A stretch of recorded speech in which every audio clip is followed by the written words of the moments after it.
Bueno, ¿qué tal? Buenos días, espero que estén disfrutando ustedes de sus vacaciones. Hoy es Viernes Santo, las celebraciones cristianas y también católicas se iniciaron este domingo anterior en Ciudad del Vaticano.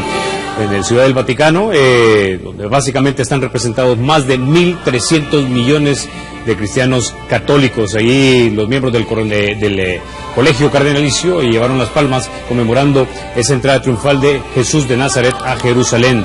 El Santo Padre, Papa Francisco, fue quien encabezó las celebraciones y en esta, por cierto, estuvo hablando acerca de los mártires de la Iglesia. Para hablarnos de este tema, ya se encuentra con nosotros esta mañana el Padre Edgardo Hernández. Él es el párroco de la Iglesia El Carmen. También nos acompaña el Padre Ayala. Él es el párroco de la Iglesia de San Benito. Bienvenidos, caballeros, a República. Gracias por la invitación. Me gusta estar con ustedes para poder hablar este día sobre, obviamente, la Semana Santa. Ok, Padre Hernández, comencemos con usted, quizás para establecer un poco el contexto de esta discusión, antes de ir a lo propiamente histórico. ¿Cuál es el significado de la Semana Santa? Toda nuestra fe se basa en Dios que actúa en nuestra historia humana.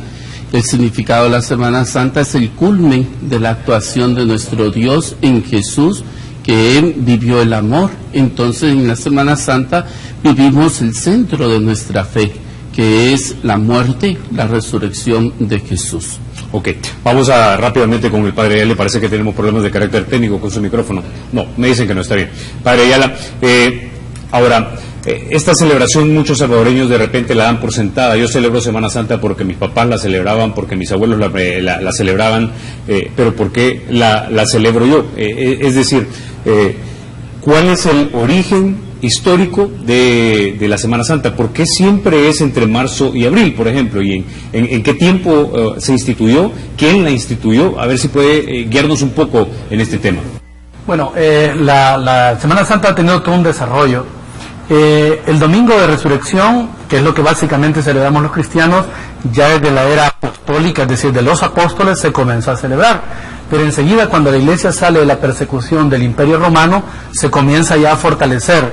Pero sobre todo, cuando Constantino adopta en el 325, en el Concilio de Nicea, se reúnen todos los obispos del momento. Y entonces una de las cosas era establecer la fecha de la Pascua. ¿Por qué? Porque se chocaba a veces con la Pascua judía. Y nosotros queríamos hacer una diferencia.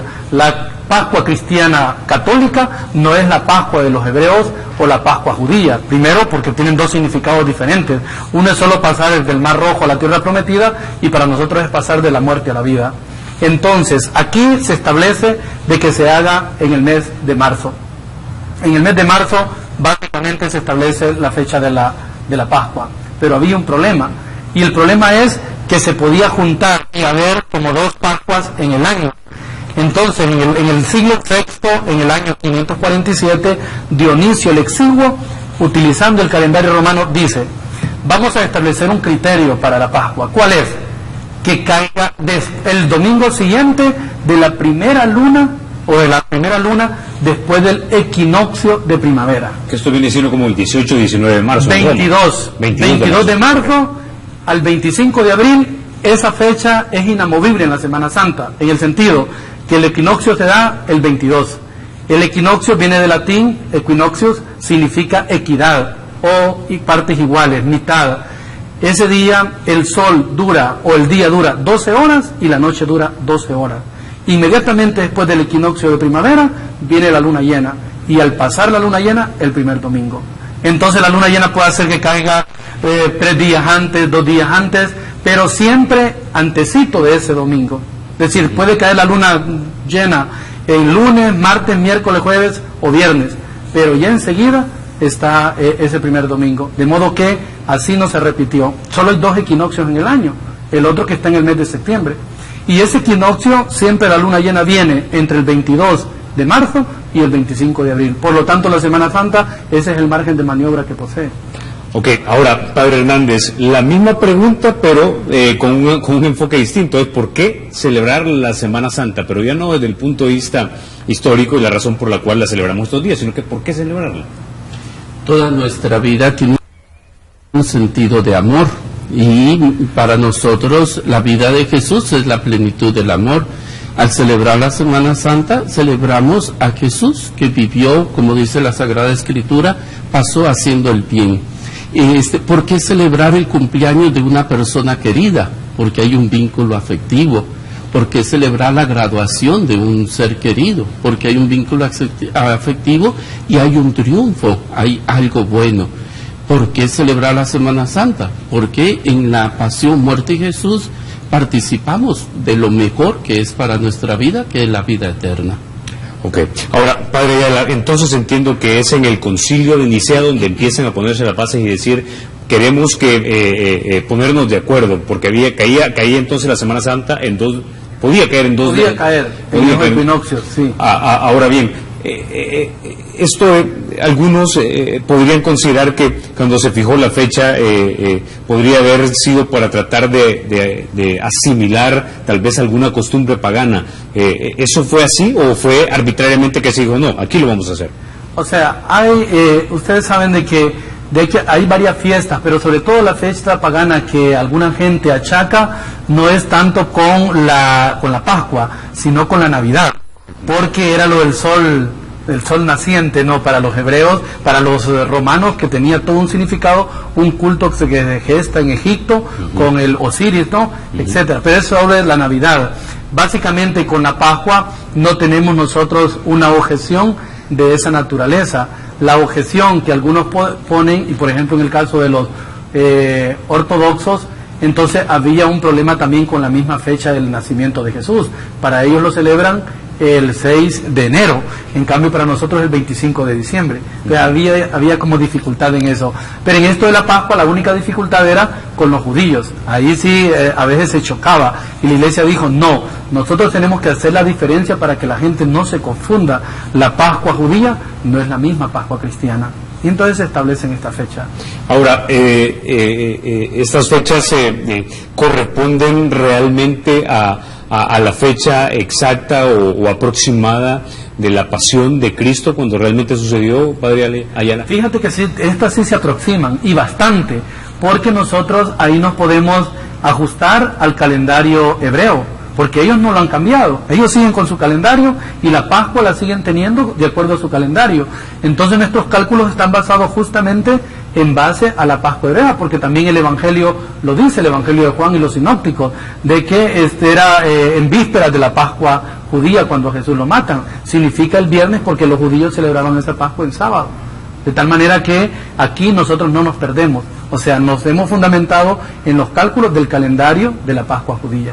Es decir, entonces, precisamente, sí podemos decir que en esa fecha que celebramos entonces la muerte de esta figura histórica que es Jesús de Nazaret.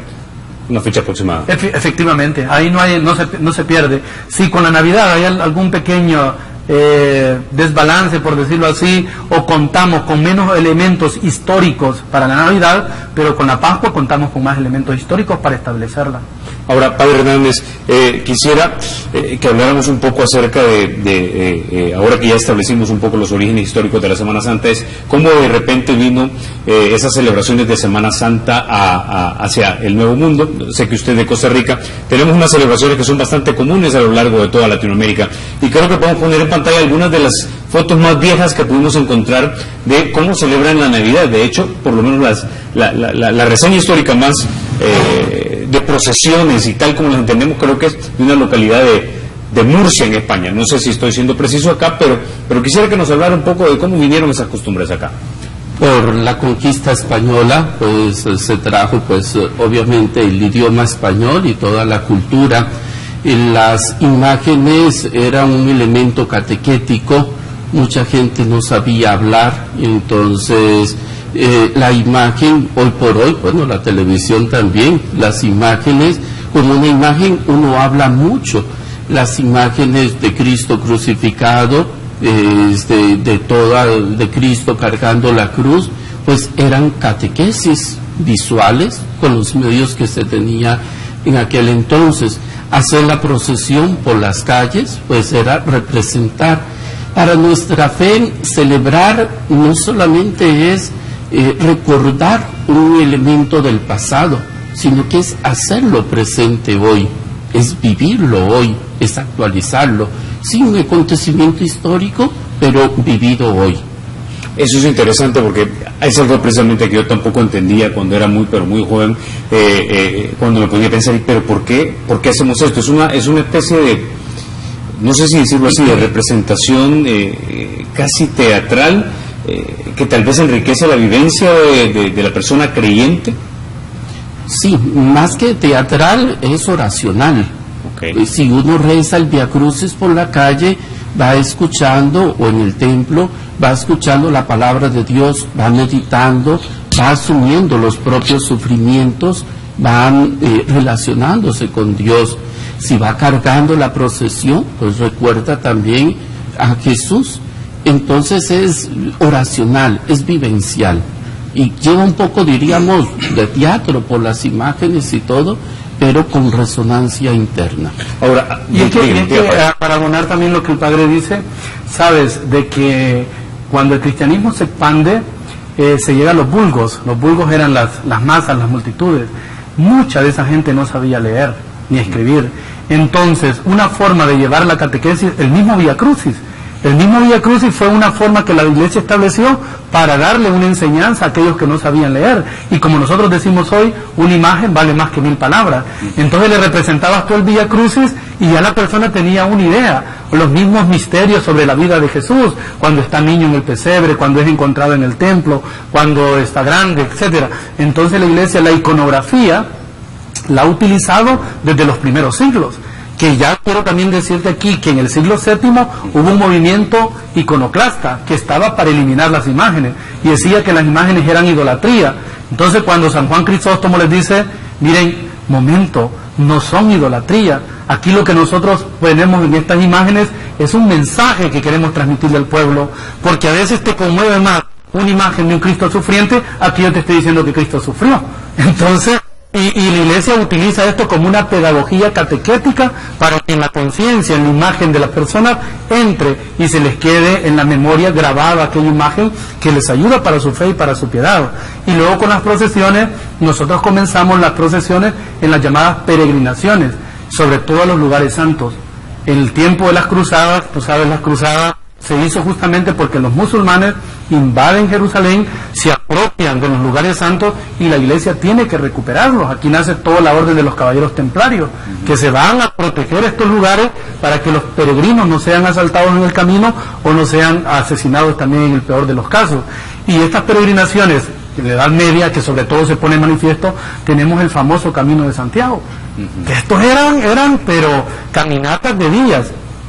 Y es así como se traducen ya los pueblos las procesiones como conmemoración y obviamente en memoria y para honrar al santo, la imagen, que ahí van a entrar seguramente, y tú lo mencionarás más adelante, las cofradías. Quiere decir que, y quiero que pongamos en pantalla estas procesiones que vemos como la de Sonsonate, estas procesiones inician por allá, digamos, en sus etapas más primitivas, allá por el año 900, 1000 después de Cristo, 1100 después de Cristo, pero las imágenes ya se estaban justificándolas allá por el año 600, 700.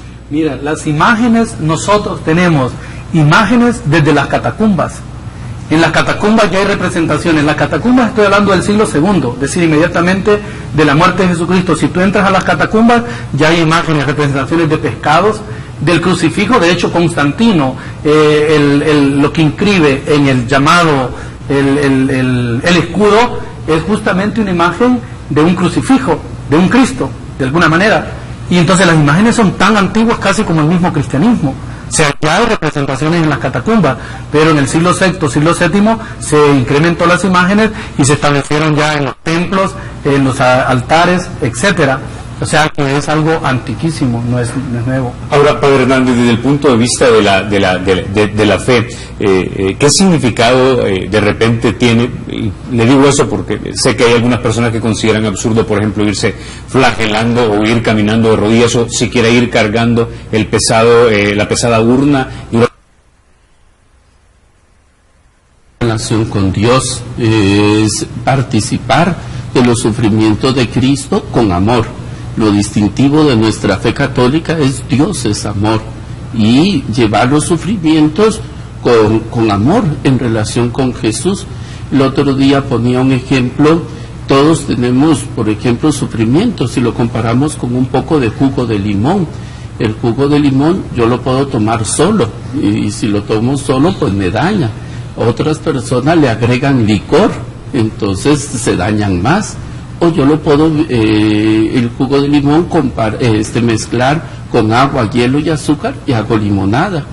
Entonces los sufrimientos agregados con el amor de Dios tienen un sentido que en tanto alegrías como dificultades me acercan a Dios. Flagelarse, hacer una penitencia, cargar una cruz, es recordar y actualizar eso para los sufrimientos de mi vida cotidiana, llevarlos con amor. Ok. Y es que las penitencias se pueden hacer por dos razones también. Una, por gratitud, y otras por culpabilidad también, los pecados que han sido perdonados, ¿no? Hay personas que hacen estas penitencias. De hecho, si tú vas a Esquipulas en estos días, hay gente que sube todas aquellas gradas de rodillas y les van poniendo toallas y todo eso, pero no te vayas largo, vamos a la calle de la amargura, y ahí puedes perfectamente hacerlo en la calle de la amargura. Bueno, ahí está la imagen, justamente. ¿Y qué es lo que hace la gente? La gente manifiesta una gratitud a Dios porque le ha hecho un favor, un milagro, pero también por arrepentimiento, por sus pecados. Y una forma entonces es de manifestarle este arrepentimiento a Dios, haciendo esta flagelación que todos los tiempos ha estado. Yo ayer hacía una comparación por qué los incas tanto le daban el culto al cóndor, el cóndor parsa, esa melodía tan divina. ¿Por qué? Porque ellos le daban el significado cuando el cóndor vencía al toro. El toro representa el pecado y la carne, el cóndor el alma, el espíritu, la espiritualidad. Entonces, cuando el cóndor vencía al toro, ellos cantaban este canto, pero de gran alegría, porque el alma ha vencido a la carne. Una forma de doblegar la carne es hacer penitencia. O sea, cuando tú doblegas el cuerpo, da cuerpo al espíritu. Cuando nosotros el cuerpo le damos demasiada fuerza, entonces debilitamos al espíritu. De aquí entonces que el también sigilarse y el hacer penitencia es una forma de doblegar las pasiones humanas. Bueno, con esa idea nos vamos a la pausa. Cuando regresemos vamos a hablar propiamente de la pasión de Cristo. Ya volvemos. Bueno, en el mundo son más de 1.300 millones de cristianos católicos. Aquí en El Salvador, aproximadamente el 51% de las personas, según dos estudios que consulté de hace unos 3 años aproximadamente, uno de la UTEC y otro de la UCA, decían que un 51% eran cristianos católicos, un 38%, 39% digamos que eran cristianos evangélicos, y otro 10% decía que no tenía religión. Esto es importante porque vamos a mostrar algunas imágenes de una película que no solamente fue un éxito de crítica, sino que también fue un éxito de crítica para la persona que representaba precisamente a 1.300 millones de personas en el mundo, y es el Papa Juan Pablo II. Estamos hablando de la película Pasión de Cristo. El productor, o uno de los productores, Steve McVitie, dijo que básicamente había dado un respiro cuando escuchó lo que dijo su santidad en ese momento, y decir, sí, así pasó. Aquí tenemos imágenes de la flagelación. Quiero que veamos. Prima soccorso! Gusta! Gusta!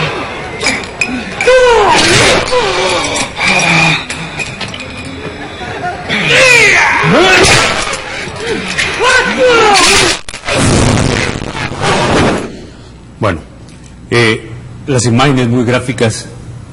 Esto es preciso históricamente. Dicen algunos estudiosos que sí es una de las que más se acerca, porque eran 40 azotes menos uno, y a Jesús el mismo Evangelio dice que lo despojan de sus vestiduras, o sea que estaba así. Es más, se dice que ni tenía la parte de o sea, todos los condenados a muerte eran flagelados desnudos, es decir, le golpearon todo su cuerpo, y eran 40 menos uno porque ellos decían que al llegar a los 40 la persona podía morir, o sea, te dejaban ya casi moribundo. Y la imagen que hemos visto definitivamente que transmite toda esa crudeza del dolor que Jesucristo padeció también en su cuerpo. O sea, esa flagelación está ajustada. Yo estaba en Roma cuando esta película pasó, y se hicieron allá diferentes debates, y teólogos, estudiosos, exégetas, y llegaban a la conclusión que en efecto es una de las películas que más se ajusta históricamente al sufrimiento de Jesús. Ahora, el flagelo creo que es lo que muestra el soldado romano ahí, que es una especie de látigo con punta que básicamente te descarna. Es un sufrimiento, digamos, que no cualquier ser, bueno, obviamente no cualquier ser humano lo podría soportar. Sí, no, definitivamente. Y aquí se les daba ese tipo de castigo a los condenados a muerte ya. O sea, porque podía haber una persona que Pablo mismo dice en una de sus cartas que le tocó que aguantar en más de una ocasión también latigazos, pero no condenado a muerte. El condenado a muerte casi quiere adelantarle la muerte, es decir, te llevan ya casi moribundo. Y así como Jesús, obviamente todos aquellos, un sufrimiento enorme. Y sí, pues, o sea, la imagen, ese golpe que es capaz de penetrar, y no solamente se le daba en un solo lugar, se trataba de distribuir en todo el cuerpo el flagelo que se daba. Ahora, ¿qué se pretendía con ese tipo de castigo antes precisamente de crucificarte, y por qué se te hacía desnudo? O sea, ¿cuál era la cultura de ese entonces? El fin era torturarte, o sea, el fin era infundirte el dolor mayor posible. O sea, aquí lo que tiene bueno, los dos elementos son iguales, porque la crucifixión no es para menos. O sea, es una muerte paulatina que clínicamente se comprueba, de que vas muriendo poco a poco, y en este caso la flagelación era que la persona sintiera de sobremanera ese dolor. Entonces era la tortura, como que tú tortures a alguien con clavos cortándolo, como lo hacían aquí también en tiempos de guerra, que torturaban a personas, ¿no? Es lo mismo, una tortura, pero en este caso con látigo. Ahora, padre Hernández, hemos hablado, digamos, de la parte histórica, pero eso debe tener un sentido, por lo menos de acuerdo a la teología cristiana y católica, tiene un sentido el haber pasado no solamente esa tortura física, sino que también es una especie de humillación moral. Sí, quería completar con lo que decía el padre.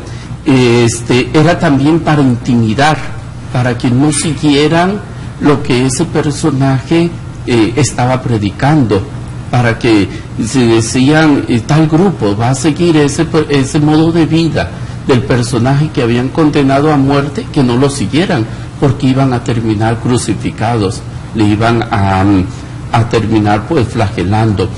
El sentido viene pues del Antiguo Testamento, como decía el padre antes, la Pascua hebrea, el pueblo hebreo había salido, Dios lo había sacado de la esclavitud de Egipto a la tierra prometida.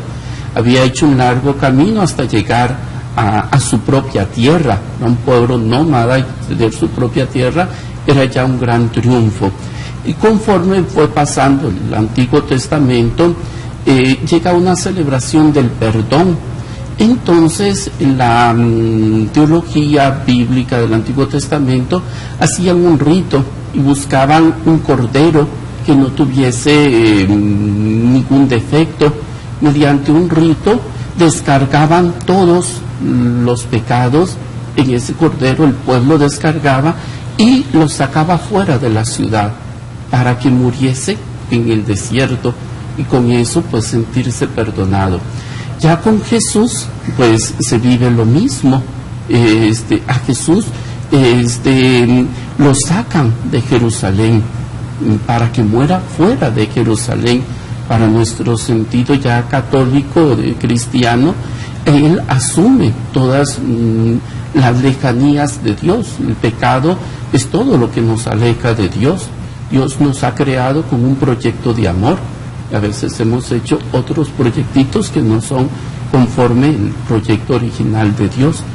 Entonces, sí, Jesús predica el amor, predica el perdón, predica una religión de relacionarse con Dios como hijo, y Dios es padre. Eso no encajaba ni en el sistema romano ni en el sistema hebreo que se tenía. Entonces lo humillan, se burlan,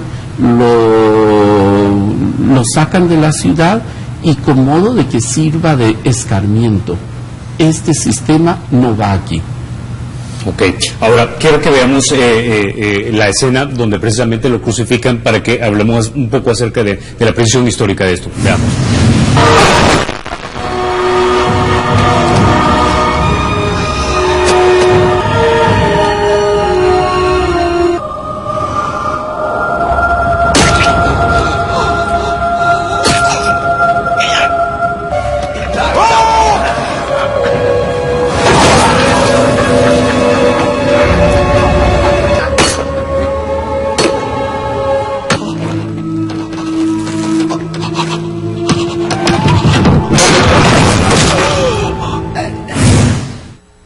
Bueno, yo he escuchado muchas discusiones en torno a realmente de qué murió Jesús. Se murió asfixiado, si la cruz era una cruz o era un madero, como creen algunas denominaciones cristianas, si efectivamente los clavos le penetraron las palmas de las manos o fue en las muñecas.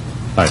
Yo pienso de que tuvo que haber sido en la parte de las muñecas, porque aunque ahí en la imagen se veía que lo amarraron también, ¿no? Si hubiese sido solo acá, era fácil que se desgarrara, o sea, por el peso, ¿no? O sea, tendría que haber estado sujeto, aparte de los clavos, también lo que le ponen en los pies. Y escuché a algunos teólogos exégetas decir que lo más ajustado era que se clavaba en la muñeca, porque aquí esta parte no dejaba que, o sea, que también le trituraron los huesos, ¿no? O sea, aquí le penetraron los huesos, el dolor fue enorme, y él va muriendo clínicamente, o sea, porque la sangre, en la medida que va, de hecho, los evangelios nos dan el dato, cuando él dice, sed tengo. Tú sabes de que cuando una persona es herida y comienza a perder sangre, la primera sintomatología es sentir sed.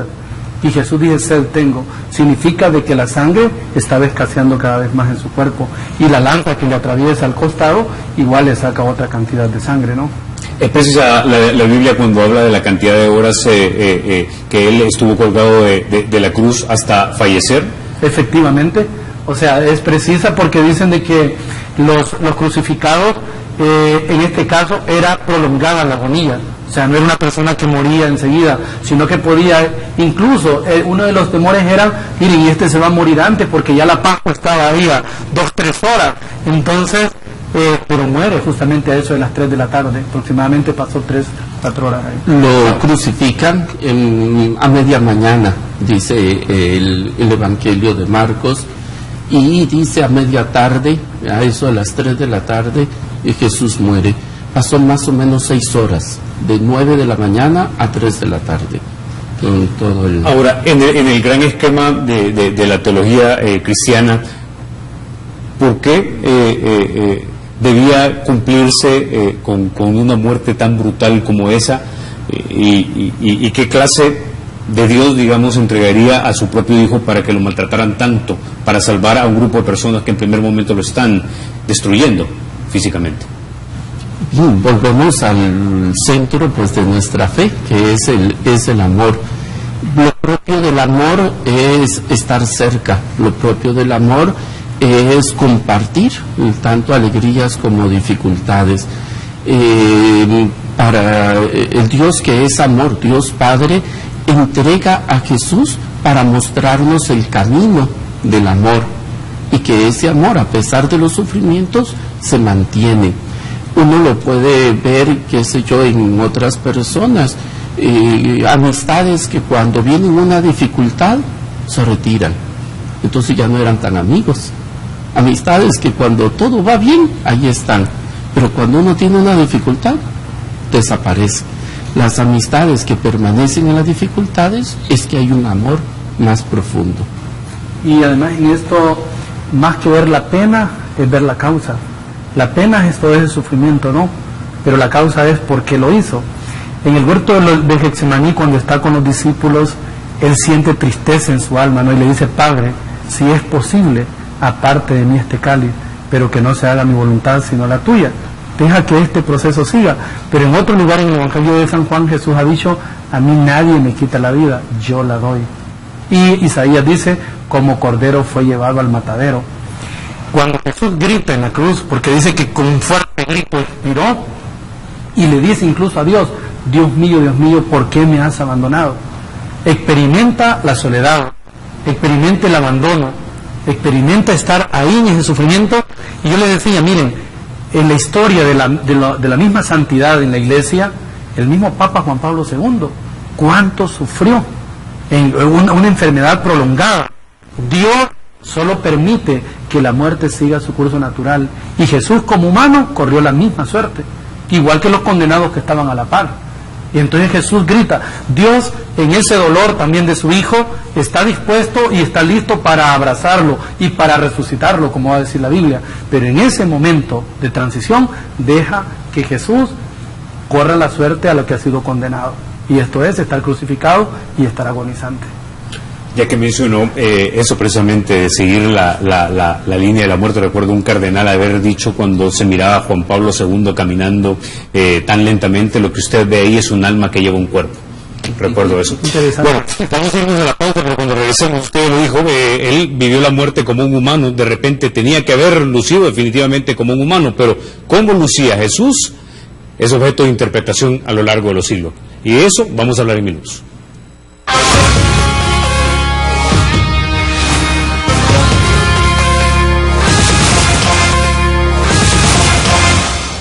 Bueno, como mencionábamos, Jesús fue un ser humano, se encarnó y debió haber lucido como alguna persona de alguna región en específico. Y esto ha sido objeto de interpretación a través de los siglos. Quiero que veamos parte del segmento de esa película, de La Pasión de Cristo, cómo precisamente lo describió, por lo menos, el autor de la misma. Veamos.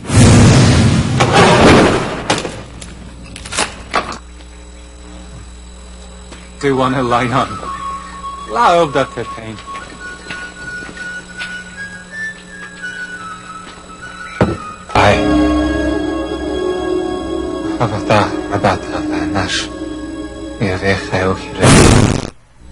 Bueno, el actor es James Caviezel. De repente el productor de la película, el director Mel Gibson, quiso tratar de ser lo más preciso posible, incluso creo que lo hablaron en arameo la película. Ahora, quiero que veamos dos representaciones que podríamos decir son antagónicas de lo que luciría Jesús. Veamos en pantalla lo que tenemos acá. La que tenemos al lado izquierdo es la representación de Warner Sallman. Ese es un artista, un pintor, un dibujante, un ilustrador de la década de los 40. Esa copia ha vendido 500 millones. La de el lado derecho es la reconstrucción que hicieron luego de una investigación, digamos, arqueológica de un grupo israelí, y de cómo luciría realmente Jesús, que sería un Jesús más bien semita, de tez oscura, con el pelo tal vez no tan largo, mientras que la otra es una representación como anglosajona. Dice más, dicen algunos académicos, de cómo dibujamos a Jesús sobre nosotros que sobre Jesús mismo. Vale. Mira, la reconstrucción judía es un poco casi para ridiculizar. Ellos en principio no creen en Jesucristo, entonces las investigaciones son superficiales de alguna manera porque no han entrado en el misterio. Al no aceptarlo no te da mucho interés. Lo que yo conozco, y esto estaba en Italia cuando se hizo un estudio científico en base a la síndone. La síndone es el manto con el que Jesucristo fue cubierto y sale un rostro en base por su sangre, etcétera. Y es una que se ajusta más a esto. Claro, aquí ya le damos nosotros el Photoshop a la pintura y le han puesto ojos verdes. No era ojos verdes, no creo que haya sido ojos verdes. Era un judío, ojos claros, lo mucho ojos cafés, claro, pelo negro, definitivamente, barba negra y un poco moreno. Hay una descripción que hace un sacerdote jesuita, estudioso de la Biblia, sobre Jesús, que para mí es el concepto que yo tengo y la imagen más cercana. Pero no hay que la ver también. Si tú vas a África, yo a un compañero de África le veo un Cristo y resulta que colochito, negrito, labio grueso y con todas las facciones, y luego veo a uno de Vietnam y anda un Cristo con dos pelitos acá de barbita y otro. Entonces cada cultura la representa. Entonces nosotros, la fe nos ha venido de Europa y de alguna manera ellos han tratado de plasmar también, como la Virgen María, que a veces te hacen unas imágenes de la Virgen María que, o sea, es anglosajona nórdica. Exactamente, nórdica, nórdica pura, o sea, nórdica de la... Entonces es como una expresión de cada cultura y de cada pueblo. Para nosotros Jesús debería de ser la imagen de la Virgen María, como la mexicana, la Virgen de Guadalupe, que es el rostro mestizo. Entonces estaríamos totalmente de acuerdo. Y de aquí con Jesús lo mismo. O sea, si tendríamos nosotros que representarlo con una imagen genuina en base a nuestra cultura y a nuestra fe, tendríamos que hacerle un rostro mestizo, porque científicamente e históricamente no podemos encasillarlo en una imagen determinada. Pero si tomamos a un judío del tiempo, seguramente se ajusta más a la imagen de un hombre blanco, o por lo menos moreno claro, con pelo un poco largo, porque era la costumbre también, barbado, entonces esa descripción, pero no es esa imagen que ponen del estudio de los judíos, más parece allá de, mejor no diga. O sea, no tiene un parecido ni tan siquiera un judío, porque yo he estado también en Jerusalén y conozco bastantes judíos como conocen los árabes y no tienen esas facciones. Entonces no son ni como uno ni como el otro, no es un Jesús tampoco nórdico como el de la izquierda. No es un Jesús nórdico, o sea, tiene tal vez un poco por el sentido de que la raza árabe, que al final los árabes y los judíos, las 10 tribus que desaparecieron allá al norte, yo creo que son los mismos árabes que están peleando por gusto, porque tienen un tronco común. Yo así le decía ya a uno la vez, para ustedes están peleando, diga, y lo importante es la cercanía, que uno exprese y que sienta a Jesús cercano. A ponerlo de un rasgo de otro, es eso, me identifico, tiene algo conmigo. Como cuando hay un partido de fútbol, se pone uno la camiseta, entonces hay una sintonía. Entonces, básicamente, al hacer la descripción de Jesús como soy yo, es una manera de traerlo y hacerlo mío. Y que yo puedo vivir como Jesús vivió, hacerlo mío y motivarme también a mí a llevar un estilo de vida de esa forma. Al final, entonces, padre Ayala, lo que importa realmente no es tanto cómo lució o físicamente, sino el mensaje. Sí, exactamente, es que mira, es lo que tú te identificas, yo lo represento, y por eso decimos no es idolatría, porque nosotros lo que tratamos dice la oración de bendición de las imágenes, el hombre siempre ha querido ver tu rostro, Señor, pero tú no puedes ser encerrado en la retina del ojo. Dios ha escapado de vivir el Evangelio, a Dios nunca lo ha visto nadie jamás. Jesús dice, sino el Hijo único. Nosotros en base a Jesús es que hacemos una representación iconográfica. Entonces, si te vas a Cristo, el de los es una imagen un poco diferente. Y si te vas a Sudamérica, hay representaciones aquí mismo en El Salvador. Bueno, yo he mandado a hacer una imagen del Cristo yacente, es decir, del que va a ir en la urna, sí, con unos rasgos similares, pero no tampoco el Cristo anglosajón, o sea, no, o ojos verdes, blancos. Yo en Estados Unidos lo he visto en alguna, lejos un poco, pero bueno, lo importante, como decía el padre, es que es próximo a ti y que tú te identificas y que esa imagen es motivo de inspiración para tu piedad, para tu fe y para tu comunión con Dios. Padre Hernández, tengo un poquito más de 1 minuto 30, pero le doy la última palabra para una última reflexión en este Viernes Santo. Celebremos con Jesús su muerte, su pasión, su dolor, pero también su resurrección. Estemos cerca de Jesús, es lo importante en estas fechas. Padres, mire, yo quisiera hacerle una invitación a la gente que conjuguemos el tiempo, ¿no? Estamos ya viernes, obviamente, algunos ya han disfrutado todos estos días anteriores, pero estamos a punto también hoy, en la mañana, de ir al Vía Crucis, de participar en los oficios litúrgicos, en la procesión del Santo Entierro, pero sobre todo en la vigilia pascual. Estamos a tiempo todavía para que nosotros podamos definitivamente dar un poquito de nosotros en esa comunión con Dios, que será una fuente de bendición enorme. Bueno, padres, no me resta más que agradecerles que hayan estado ustedes esta mañana aquí en República. No solemos hablar sobre estos temas, pero creo que es importante porque, como lo dije anteriormente, 90% de la población en esta república se denomina cristiana. Muchísimas gracias por haber venido. Bendiciones. A ustedes, amigos, que tengan un buen resto de la semana y, por supuesto, disfruten con moderación, y si tienen oportunidad, pues vayan a alguno de estos eventos religiosos que algún tipo de edificación seguramente les traerá. Que tengan buen día.